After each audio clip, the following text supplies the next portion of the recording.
Welcome to Medcast Plus. I am your host, Dr. Jack Braha. On Medcast Plus, we aim to bring local healthcare providers and physicians to discuss important topics relevant to our health and well-being. As we approach summer, this would be a good time to discuss getting a checkup with your primary care physician. As we know, part of a well checkup with your doctor includes getting a blood pressure test to detect high blood pressure, a common silent killer. Nearly half of all Americans have high blood pressure or hypertension, the medical term for high blood pressure. Unfortunately, many may not know they have this disease, and there are serious potential health consequences of untreated high blood pressure. These include damage to the blood vessels, and it is a significant contributing factor in the development of heart attacks and strokes. In addition, high blood pressure is a leading cause of kidney disease. High blood pressure can begin at any age, and the best way to find out if you have high blood pressure is to get checked by your physician. We welcome today Dr.Serge Balmir. He is a board-certified internist and nephrologist. He is an accomplished physician here in Brooklyn. His practice is located in Midwood, and he is on staff at Mount Sinai, Brooklyn, as a voluntary attending physician. Welcome, Dr. Balmir, to Medcast Plus. Thank you for coming to help educate our viewers and spread the word on checking for high blood pressure, the importance of seeing a primary care doctor like you. Thank you for having me. And also, you are a kidney specialist. Yes. So you are board certified in internal medicine and nephrology. Yes. Tell me about the study of nephrology. What does a nephrologist do? Nephrologists can be called to assess many things that might be wrong with a person, but usually we're called for people who have kidney disease or kidney problems or kidney-associated problems. And of course, there are other things nephrologists can take care of, which include maybe high blood pressure, electrolyte disorders such as high potassium, or if your sodium is low. So many things that the kidneys do that nephrologist is called upon to review and to help the internist figure out. And aside from being a specialist in the kidneys, you're also a board-certified internist. You practice primary care, from what I understand. How many years of training did you have to go through in order to get where you are today? I feel like I'm still training, but medical school was 4 years, internal medicine another 3 years, and then a fellowship for me was 2 more years on top of that. So a number of years go Yes. into just becoming a physician after college of 4 years, medical school 4 years, then you said you had another 5 years. 5 years of training as a resident and a fellow in a hospital to learn to do what you do today. Yes. And as you mentioned, you feel like you're still learning, and that's important for all of us and for our viewers to understand that doctors are always learning, or at least they should be. Things change. Right, all the time. We've had some new guidelines on blood pressure, which we'll talk about today, and you've maintained your board certification, which means that the doctor is up to date. Yes. Very important. So let's start off with, for our viewers today, it's approaching summer, spring cleaning, but that also is a good reminder that, hey, maybe when we have some time off this summer to go and see a primary care physician.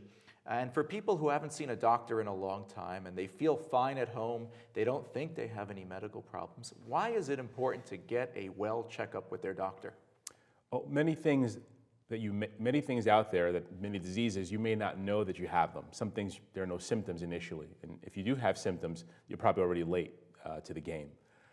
So seeing a primary care physician can at least find out what things might be bothering you, how better to improve your lifestyle, change some bad habits if you have them, and of course maybe diagnose some disease that may have been a part of your life that you didn't know about because you hadn't seen a physician in a while. Right, so there are diseases we know of that can start without us feeling anything. Yes. They can start without us having trouble with walking, talking, with sleep, changes in our habits with our bowels or urinary tract.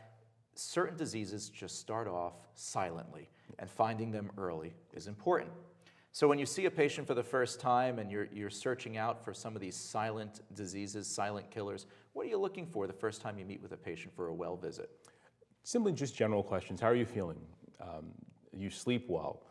How's your appetite during the day? Have you been losing any weight? Are you comfortable when you walk around? Are you short of breath? Just general questions, trying to find something that might be bothering them that maybe they're not aware of as being a problem. Yeah, when I see a patient in gastroenterology, we talk about bowel habits. We talk, do they go to the bathroom enough? Do they go too little, too much? When it comes to the kidneys, how does the urinary changes or color in the urine, the findings that someone might see when they go to the bathroom, how does that sort of tip you off to something? Those can be subtle. Sometimes simple question is, do you find yourself urinating as much as usual? If you had a decrease in the amount of urine that you might make throughout the day. Did your urine color change? Is it getting dark? Is it red? Do you have pain when you pass urine? So these can be symptoms of something else that may be going on in the body, whether it's related to the kidney or some other organ. Right. For men watching, that could be a sign of issues with the prostate. Prostate infection, right? Bladder cancer, or simply maybe the prostate is getting enlarged. And then with kidney disease itself, where the kidneys don't produce urine enough, that could be a sign that someone has underlying disease of the kidney system. That's very possible. Right. So let's talk and transition over here to a major problem. Something that nearly half of all Americans suffer from, and you see as a specialist in, is high blood pressure. So tell us, what is the magic number these days? I know there have been some changes from the associations that we follow. What is high blood pressure? And tell me what the magic number is. So the magic number we try to aim for is 120/80. Anything more than that is considered high blood pressure, and there are different stages of high blood pressure as well. The high blood pressure is the force of the blood that's pushing against the walls of the artery. So when the heart pumps, blood comes out of the heart and it pushes against the walls of the artery. So a high blood pressure is when that pressure is too high. And the concern is that when that pressure is too high, over time, it can lead to damage to many organs within the body. And that's what we try to avoid as nephrologists, as internists, as cardiologists, just to make sure that the blood pressure stays in some sort of a near normal range to prevent these complications that can happen later in life. And this is like any other plumbing or piping system that we have in our home or in our car, that if the pressure were to overcome what the pipe is meant to handle, there could be damage. Right. So the blood pressure, when it's high, it's going to look for the weakest point. Or over time, it's going to wear something down, like any problem you might have with plumbing might do. And you'll basically have a leak somewhere. That leak could be kidney disease, could be a stroke, could be a heart attack. So many things can happen when blood pressure is uncontrolled. Right, and some of the major side effects of high blood pressure are? Of course, stroke, stroke with bleeding, kidney disease, heart attacks. You can lose your eyesight. So high blood pressure can lead to many complications. Major complications. I mean, our blood vessels go anywhere and everywhere in our body. So we're talking about a major structure within the body that if the pressure is too high, untreated, we're talking about eye disease, heart disease, kidneys, brain. Yes. So very important to treat. So when you meet a patient and you find high blood pressure and you see those numbers that come up on our screen or in the pharmacy when we check our own blood pressure or at home, which one's more important? Our folks today watching are wondering, is it the top number? Is it the bottom number? What are we looking for? Which one's more important? Oh, they're both important, but right now most of our focus is on the top number, what we call the systolic blood pressure. So again, we try to aim for a systolic blood pressure of 120. And the bottom number is called the diastolic pressure, and we try to aim for a number of about 80. But they're both important, but treating both definitely decreases any sort of morbidity or mortality, but the focus is mostly on the top number. So Dr. Balmir, someone comes in with high blood pressure, what are the first steps you take in treating it? First, we want to find out what their lifestyle is like. Are you eating too much? Are you overweight? How many drinks do you have per week or per day? Do you have a family history of high blood pressure?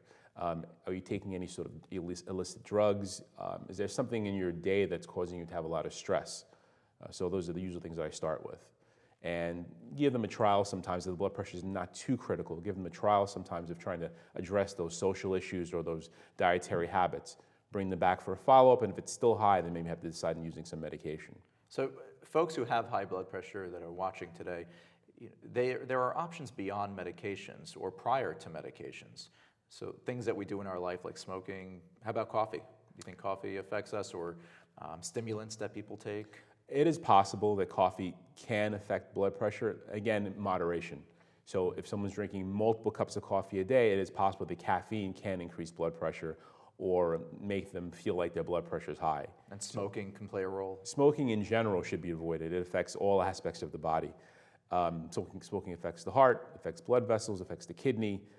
It's one of the things we tell people to stop doing. So the lifestyle modifications are important. Let's talk about exercise a bit. I think it's something that in my practice I see can help patients, especially, for example, with heartburn. I find that when my patients exercise, lose weight, their waistline shrinks. and they're in a good exercise regimen, their disease gets better. Tell me a little bit more about what you recommend to your patients.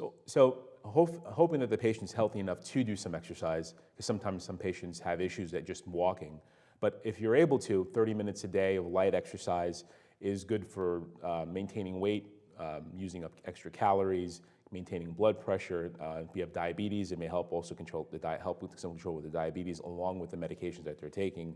So generally 30 minutes a day of light exercise, as you can tolerate it. And we hear sometimes on TV or at the gym, there's a sign that says, check with your physician before starting any new exercise regimen. Why do you think that that's important to meet with your doctor or see a doctor for the first time before initiating some type of new exercise like running or biking or heavy weightlifting? Well, there are some people who lead very sedentary lifestyles. So when they begin an exercise regimen, it can be a large stress in their bodies, whether that's something as simple as maybe having some joint pain versus something more serious as having some issue with their heart, finding out they actually have heart disease through a heart attack.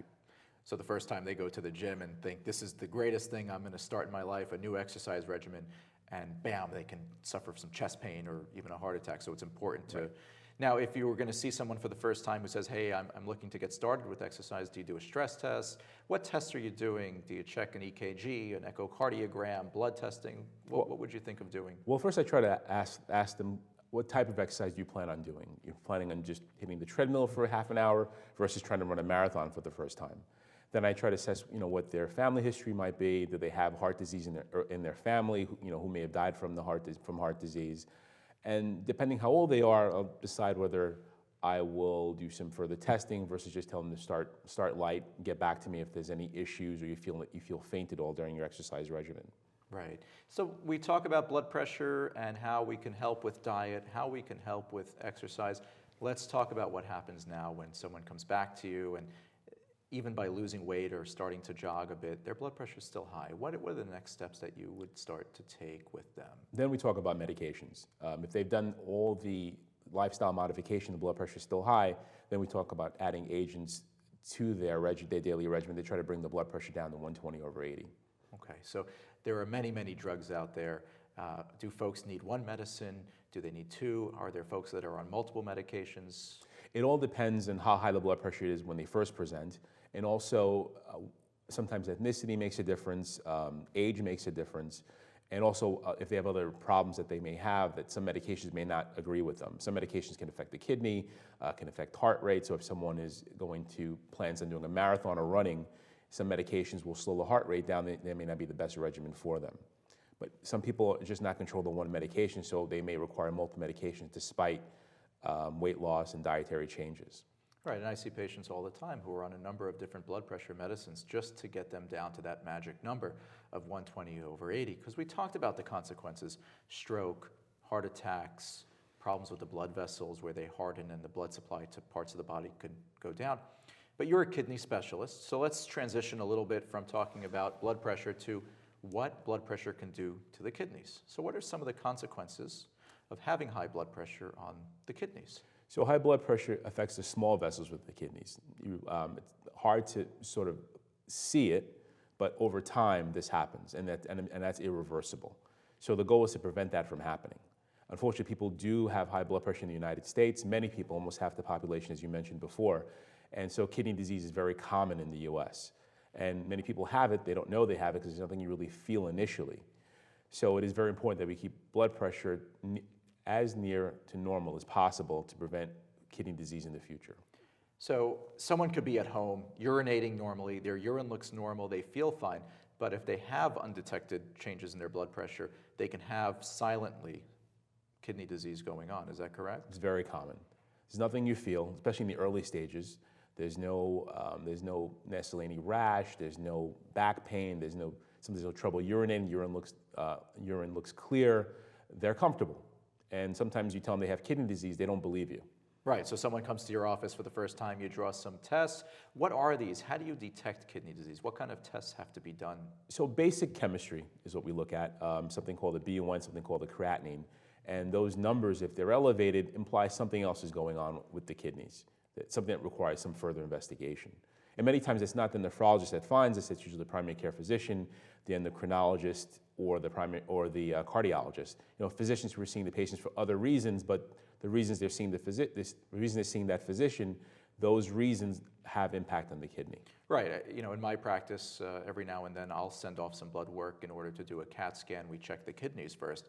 And I'll call a patient and ask them, are you aware of any kidney disease? Because on the BUN and the creatinine, I found abnormal values. And you're right. Many times patients don't describe any symptoms. They are completely shocked that they have abnormalities in their kidney tests. So once you find an abnormal creatinine or an abnormal BUN, okay, what are the next steps that you take in working up kidney disease? Do they have to go for a biopsy? Do they need a sonogram? What kind of tests are next? Again, find out what their lifestyles are like. Are they drinking too much? Are they using medications, over-the-counter medications that can cause kidney disease? Is their blood pressure high? Have they had any previous blood tests? So to look to see if this problem has been around for some time or is it new? Are they having trouble urinating, maybe implying some prostate problem? So it becomes a sort of investigation to find out where this started from, and then also investigation to see what part of it is reversible.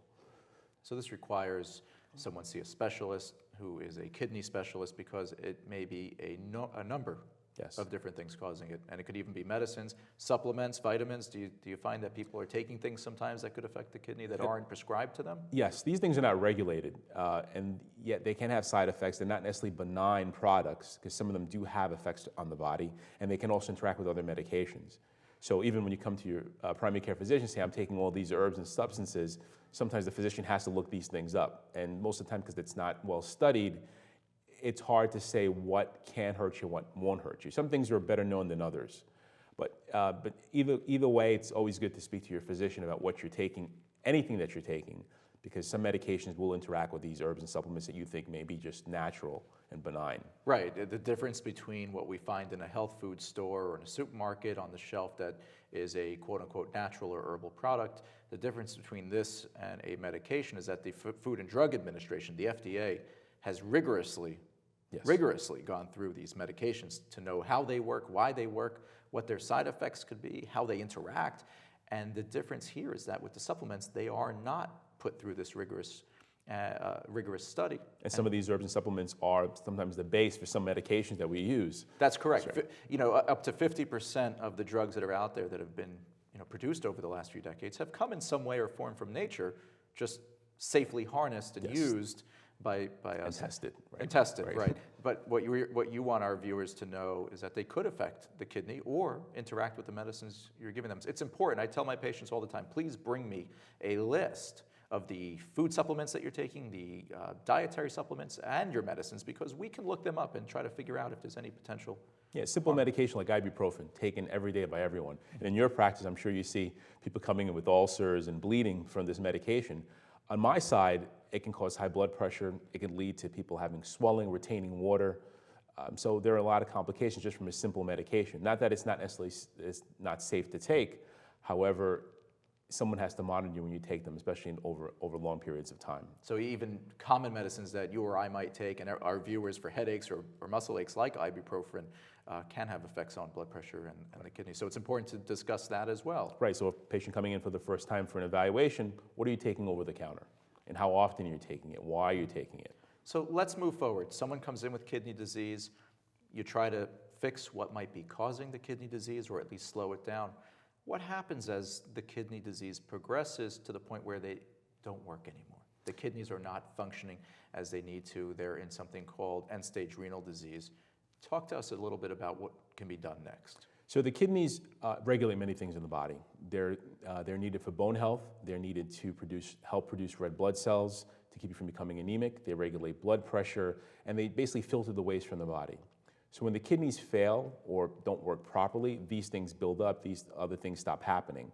So people can become very anemic, they can lose their appetite, they could have nausea, begin to retain water, and just feel unwell, along with high blood pressure becoming a problem. So at that point, decisions have to be made whether someone's going to go on maybe dialysis, they're going to be a candidate for possibly a kidney transplant, or sometimes some people choose not to do anything and just want to be made comfortable depending on their age and other things that might be going on in their lives. So explain hemodialysis, dialysis as people hear about it. This is an incredible advancement in modern medicine where, from what I understand, you essentially have a machine that functions as the kidney. Explain to us, in terms that our viewers will understand, because even myself, I don't understand the whole process of this machine. It is so intricate and complex, but explain to us very basically how dialysis works. Dialysis is actually an amazing system. Before dialysis, if you had advanced kidney disease, you'd basically die. There was nothing else to offer. So with dialysis, it is basically an artificial kidney. It is in no way as good as having your own kidney, but it still allows us to remove the impurities that the kidneys would normally remove. Unfortunately, because it doesn't work as well as a kidney, you have to do it as often as possible. So dialysis is a system where your blood is passed through a filter and then returned to you after having removed some of the impurities that the kidney should have removed. It can also help manage blood pressure by removing excess fluid from your body, and can also manage things like potassium level, sodium level, and also allow you to breathe more comfortably, say if you're someone who retains too much water and the water fills up. So it helps even remove volume of fluid from the body, just Yes. like urination would do for the healthy patient. Yes.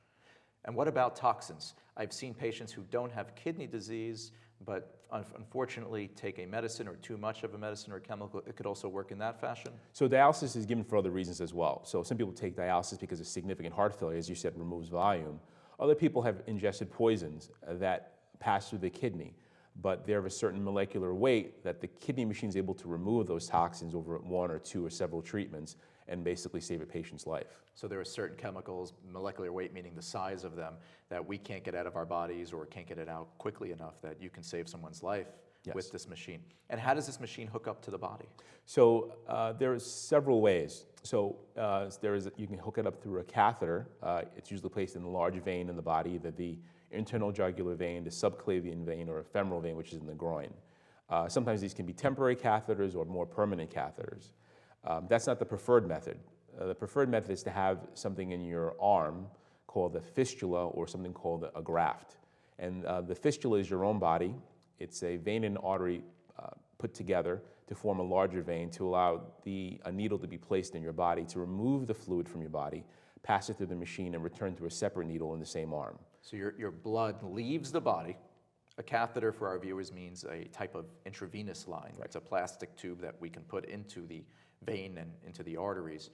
So the blood leaves the body, goes into this marvelous machine called a dialysis machine, gets filtered, and then returned to the patient. Yes. Incredible. So now you're doing this for patients who have kidney disease where the kidneys stopped working. You're doing this for patients in an emergency where they may have too much fluid in the body, where they took a chemical by accident or overdosed on something that can harm or kill the patient.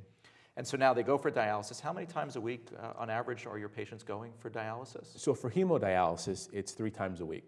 Some people are able to do it at home, and that when you do it at home, you can do it for multiple treatments, up to 6 treatments a week. There's another type of dialysis called peritoneal dialysis. That dialysis uses basically the lining of your belly to become the filter. And a process is used where a catheter is placed in your abdomen and a fluid called a dialysate is flooded into your belly and it comes back out again. And that's done several times a day, and that removes the impurities from your body. That is something that's done every day. So, and that's done at home by the patient, right? So what if someone is watching today who is on dialysis and wants to go traveling? Are they tied to Brooklyn where they are, where they live, and their dialysis center? Or can people live somewhat normal lives and travel with kidney disease who are on dialysis? Traveling is possible, but it has to be planned. So there are dialysis units throughout the United States. So someone has to make an arrangement for you to use another dialysis unit in a state that you want to travel. So there has to be a place for you to dialyze. You don't want to miss too many dialysis treatments. This is basically your lifeline. There's possible sometimes to take cruises that have dialysis on board. And there's some countries in the world that do hemodialysis as well. But again, that arrangement has to be made before you go. So there's a lot of planning that goes into this. Yes. Our viewers need to talk to their nephrologist, their dialysis specialist. Social worker as well to make these arrangements. And so if someone gets on a cruise ship, they actually have sometimes dialysis machines? Special cruises do have them. Amazing. And, Isn't that and incredible? nephrologists to monitor them as well. So folks who are suffering from one of the worst diseases we know of, kidney failure, can actually lead somewhat of a normal life. Still travel, still possible. But for folks, this isn't comfortable. We know that. And there is something called kidney transplant. Tell us a little bit about that so our viewers understand what kidney transplant is and what it can do for patients. So kidney transplant is taking either a kidney from a living donor or someone who has passed, a deceased donor, and implanting it in the abdomen to take the place of the kidneys of your kidneys that are not working. You have to meet criteria to get the transplant. It's not for everyone.